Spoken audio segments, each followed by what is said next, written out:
नमस्कार दोस्तों, आज हम चर्चा करेंगे हाइड्रोसिल पे। हाइड्रोसिल के लक्षण क्या हैं, कारण क्या हैं और इसके होम्योपैथिक मेडिसिन क्या हैं। मैं डॉक्टर नितेश, आपका मेरे होम्योपैथिक चैनल। हाइड्रोसिल जब किसी व्यक्ति के टेस्टिस के बाहरी ऊपर सतह पे जल का इकट्ठा हो जाना, कुछ फ्लूइड इकट्ठा हो जाते हैं, इसके कारण अंडकोश का आकार बढ़ जाता है, तो उसे हम हाइड्रोसिल के नाम से जानते हैं। हाइड्रोसिल नवजात शिशुओं में अत्यधिक पाया जाता है। यह बिना दवा के भी 1 वर्ष के भीतर ठीक हो जाता है, लेकिन अब सामान्यतः यह हर वर्ग के व्यक्तियों में हाइड्रोसिल पाया जा रहा है। इसका कारण कि मनुष्य गंभीरता से इस बीमारी को नहीं ले रहा है। हाइड्रोसिल को हम गंभीरता से लें तो यह बीमारी लंबे समय से न चल के कुछ ही दिनों में ठीक हो जाएगा।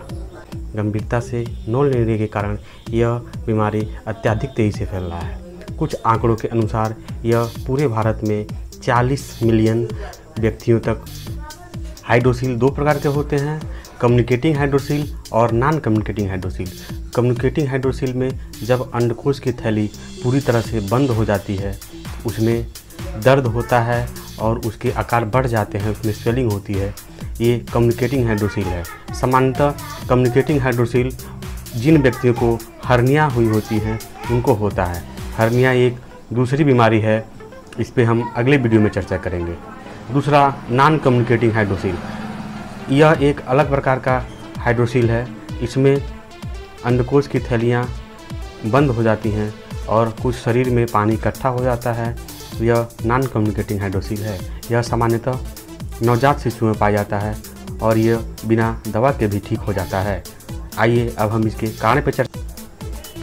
व्यक्ति को हाइड्रोसिल किसी विशेष स्थितियों के कारण होता है। ये गर्भावस्था के अंतिम पड़ाव में किसी विशेष बीमारी के होने के कारण नवजात शिशुओं में हाइड्रोसिल होता है। दूसरा, अंडकोश पे चोट लगने के कारण हाइड्रोसिल होता है। कभी गेंद खेलता है, कभी साइकिल चलाता है, कभी मोटरसाइकिल चलाता है, इसके ब्रेकर से या गेंद से अगर उसके अंडकोश पे चोट लग जाते हैं, उस कारण से भी हाइड्रोसिल। आनुवंशिकी लक्षणों के कारण भी हाइड्रोसिल होता है। अगर पिता को है तो पुत्र को हो सकता है, बाबा को है तो पुत्र को हो सकता है। आनुवंशिक का भी कारण हाइड्रोसिल में हो। प्रोस्टेट में कैंसर के कारण भी हाइड्रोसिल हो सकता है। आइए इसके लक्षण पर चर्चा करते हैं कि व्यक्ति को हाइड्रोसिल हो गया है, उसके हाइड्रोसिल के लक्षण पर चर्चा करते हैं। हाइड्रोसिल के लक्षण निम्न प्रकार के हैं। जब अंडकोश में हमें अत्यधिक दर्द महसूस होता है, तब भी हाइड्रोसिल होने की संभावना होती है। अंडकोश में सूजन हो जाता है, उसका आकार बढ़ जाता है, चलने फिरने में दिक्कत होता है, बैठने उठने में दिक्कत होता है। ये सभी प्रकार के लक्षण अगर किसी व्यक्ति के अंडकोश में दिखें तो हमें तुरंत ही हाइड्रोसिल का जांच कराना चाहिए और नियमित रूप से हाइड्रोसिल अगर हमें समझ में आ जाए तो हमको सबसे पहले होम्योपैथिक मेडिसिन का उपयोग करना चाहिए और बिना ऑपरेशन के ही हम होम्योपैथिक मेडिसिन को नियमित रूप से लें तो हाइड्रोसिल से पूरी तरह से ठीक हो जाएंगे। तो हम आपके लिए होम्योपैथी की सबसे इफेक्टिव मेडिसिन लेके आए हैं। ये जितनी भी दवाएं मैं आपको बताऊंगा, यह डिस्क्रिप्शन बॉक्स में आपको लिखा हुआ मिलेगा।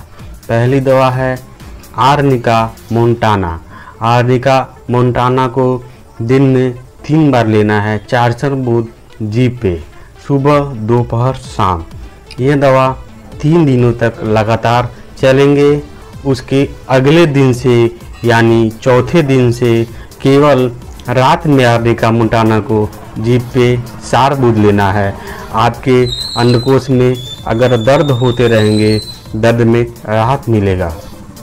दूसरी दवा है सैलिसिया 200। सैलिसिया 200 को सुबह दोपहर शाम 4 बूंद जीभ पे लेना है। आपके अंडकोश में स्वेलिंग है, इसमें आपको राहत मिलेगा।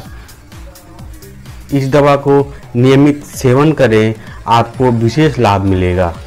तीसरी दवा है क्लाइमेटिस इरेक्टा। यह 30 पोटेंसी में लेना है। इसको सुबह दोपहर शाम 3 टाइम दिन में 4 बार लेना है, जीभ पे लेना है। चौथी दवा है रोडोडेंड्रॉन। रोडोडेंड्रॉन 30 पोटेंसी की दवा लेना है, दिन में 3 बार सुबह दोपहर शाम जीभ पे लेना है। सभी दवाओं को आप नियमित रूप से सेवन करेंगे, आप हाइड्रोसील से जल्द ही स्वस्थ। अगली दवा है हाइड्रोकेयर, यह टैबलेट में आएगा। इसके 2 टैबलेट सुबह, 2 टैबलेट दोपहर और 2 टैबलेट शाम। इन सभी दवाओं को आप नियमित रूप से सेवन करेंगे, हाइड्रोसील से जल्दी आपको लाभ मिलेगा, बिना ऑपरेशन के आपको लाभ मिलेगा। दोस्तों, अगर आप मेरे चैनल पे नए हैं तो मेरे चैनल को सब्सक्राइब करें, लाइक करें, शेयर करें और बेल आइकन दबाना ना भूलें।